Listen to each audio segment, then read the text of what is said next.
tax specialists or CPAs and people like that, they come across a lot of investors and people like that, and it might be a good idea for them to know your name as well. But if you're writing about, Cherry Park in Rockville, and somebody loves that park and they've always wanted to live near it, well, then somewhere in that article about Cherry Park in Rockville, you can have a link over to like a resource like this where you've got homes for sale in whatever Cherry Park Acres or whatever neighborhood Cherry Park is in.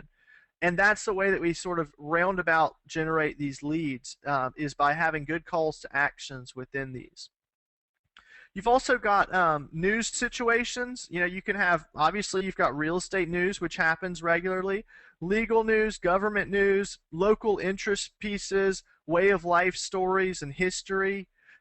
These are all things that people living in a community want to know about and are helpful to write about, in order to, if nothing else, they're going to help you start ranking better for more and more keywords. And somebody finds your blog when they research the new Chicago leash law, and they come across this blog because you were the only one out there writing about the new leash law that passed in a certain neighborhood.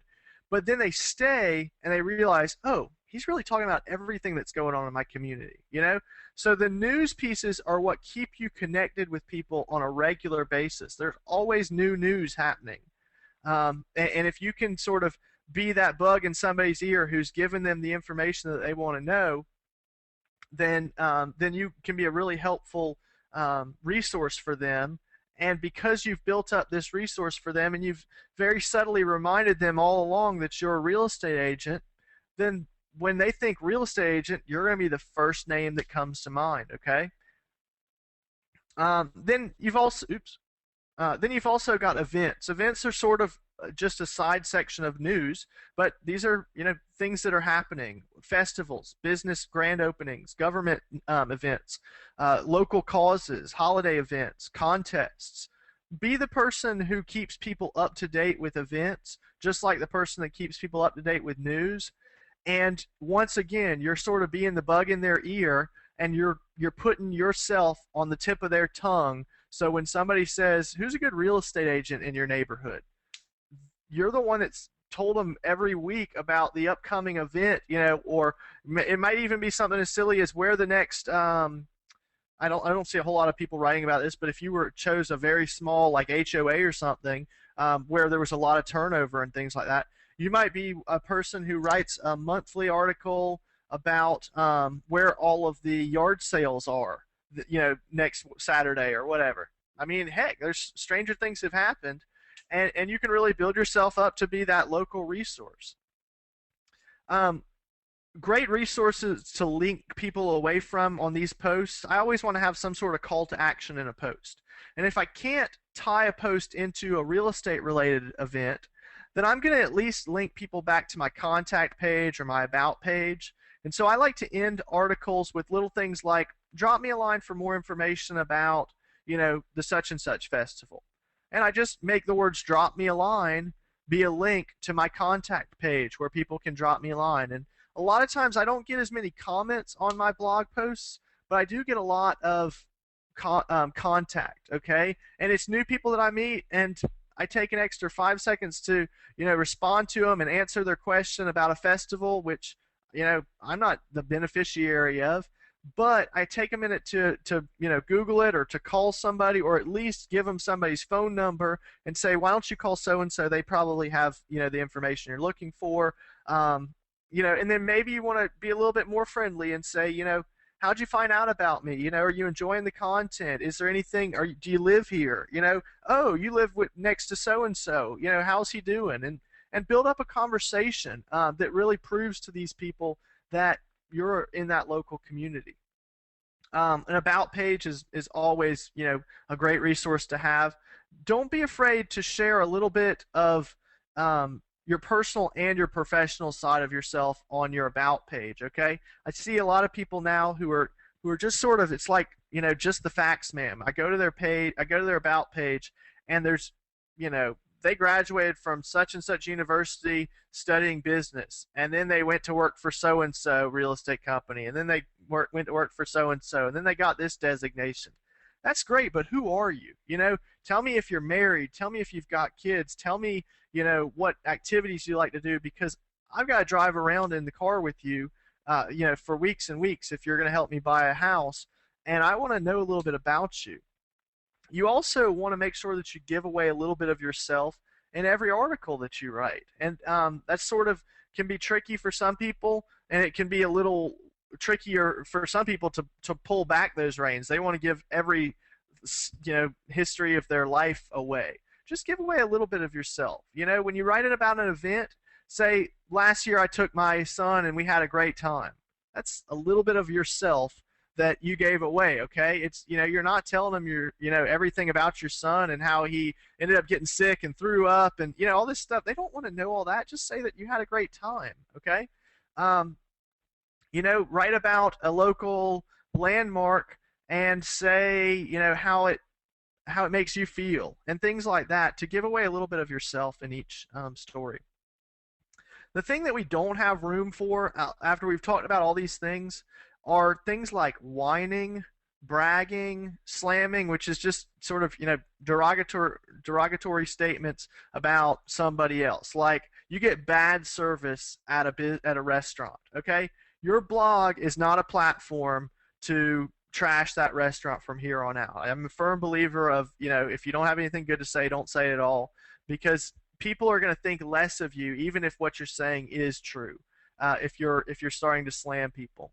And then gossip and rumors. Your blog isn't a rumor mill. Make sure that you know the facts before you write about something, and think about how what you're saying is going to affect other people as well before you say it. So I know that was a lot to talk about, but now I want to go ahead and sort of get into a little bit more about not each one of these topics, but how we can find out some information on all these things, because that's a lot to write about. How do we narrow it down? How do we find out some background on these things and things like that? And just to show you this gossip and rumor story, I want to show you a chart. This is the results of, or part of the results of, a survey that I did on my blog. Now, there's a lot of, you could say that it's hard to say if there's a chicken and egg or an egg and chicken sort of relationship here, because this poll was taken from my subscribed readers. So these are people who have said that, who have chosen to follow me already. And so obviously some of the topics that you might see on here, they may not equate to the entire population of my area. They may, I may have specifically attracted people with higher numbers towards some of these because of the things I talked about, I guess is what I'm trying to say. But I just did a survey and I asked people, please tell me, on a scale of 1 to 5, either not interested or very interested, how you feel about the following topics, and hearing me write more about them. And a lot of these things all came in really high. Town news, fishing and boating news. I don't write a lot about hunting news, so a lot of people were sort of indifferent to that. I haven't attracted a big hunting crowd, but hunting's big in my area. It's just not specific to a lot of the people that I speak to, probably. Gossip and rumor mill was the highest ranking not interested in. And like I said, you could say that, well, you probably just don't write a lot of gossip and rumor mill. I bet if you posted this survey over on, like, eHollywood, blog or something like that, then the gossip and rumor mill might have been extremely high. But in general, like I said, it's just not something that people are interested in. Unless they know that it's true, they generally don't want to read it. But I came down here and I was sort of shocked, because I had been pulling back a little bit on the reins of writing about real estate as much, and I was worried that I had gotten my crowd used to not wanting to see any real estate news, but they still ranked real estate, from mostly between moderate and very interested in things like real estate and rental news, market updates, school information. Even though it wasn't the most popular, it was still pretty well off there. So this is a good, good type of research that you can do if you already have an audience. But some of you guys may not already have an audience, and so I'm sharing with you sort of what I've found when speaking with my own audience. And if you want to try to do a survey like this, I used a product called it's a product by MailChimp, and I think it's called Um, gosh, I can't remember. If you Google Mailchimp surveys, you'll probably find it, but I can't remember if it's called like oh, it's called SurveyMonkey.com. Anyway, they're sort of like the real estate tomato. They picked a silly icon and they rolled with it. So SurveyMonkey.com is who I use to produce a little questionnaire like this, and I emailed it out to my subscribers, and I also had it as a pop up on my blog for about a month or so as I was sort of collecting data and researching. And that's a lot of what blogging is it's trial and error, but it's also researching and trying to figure out how better to connect to your audience or how to find an audience. So in order to find topics that we're going to write about, we need to sort of create a radar of sorts. And this radar can involve a lot of internet resources, but it also has to involve things like driving around. Okay, if you're not out there driving around in your community, you're going to miss a lot of what's going on. There might be a new real estate sign that pops up, but it hasn't appeared in the MLS yet. And if somebody asks you about that listing, or maybe it's listed in another MLS. I'm sort of on a border area, and sometimes we have agents that list, in another MLS, not in our current one. And we also have, for sale by owner listings as well. You got to drive around to see the real estate stuff, but you also got to drive around to see, oh, what's this new, opening soon sign? I need to go check out and see, or oh, they're tearing down this building, or oh, they're building a new building. Those are the sort of things that driving around will simply show you about. Okay. You can also check out government websites. Twitter and Facebook are always good. Other local blogs, maybe not real estate related ones, but just local blogs. Um, Form your own unique ideas about the community, and then search in things like directories and forums as well. But what we want to do is we want to take all of this jumbled up information and we want to do a couple of things. Okay, we're going to sort of filter it through this system. Step number one is to sort it out. You have to ask yourself first and foremost, is this something that my readers need to know? If I'm driving by and I see a dead cat on the side of the road, that doesn't mean that that's something that needs to be a blog post. My readers don't need to know about a dead cat, okay? So I know that's a horrible example, but it was the first thing that popped into my mind. And so that's what we're talking about. Sort out the fluff and the noise and come up with a good topic for a blog post. Next thing that you want to do, you've got to organize it. How can you present this content in a way that's going to be most clear and most understood to your audience? Okay?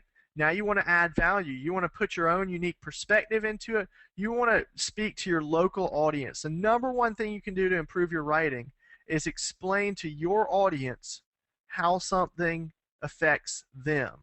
Okay? It's the simple rule of what's in it for me. That's what everybody wants to know, is what's in it for me. That's how news people write their story. They might tell you some sob story at the end, but then they tell you what's in it for you.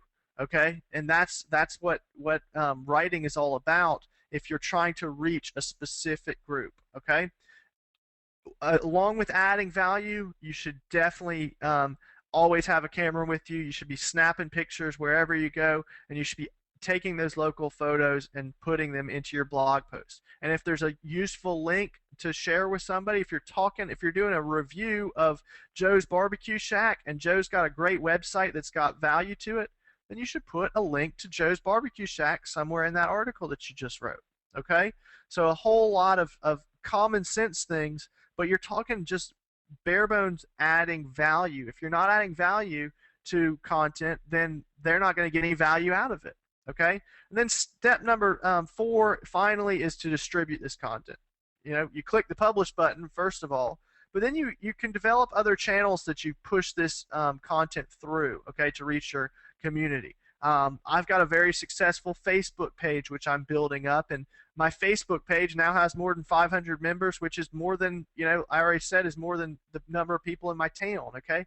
So by typing something on Facebook, I can reach probably half the town. I should do a survey one time and just say, everybody wear a red shirt today that read this, and then drive through town and see how many people wear red shirts or something. But I'd imagine that I can reach half to a quarter of my town, not instantly, but within a day's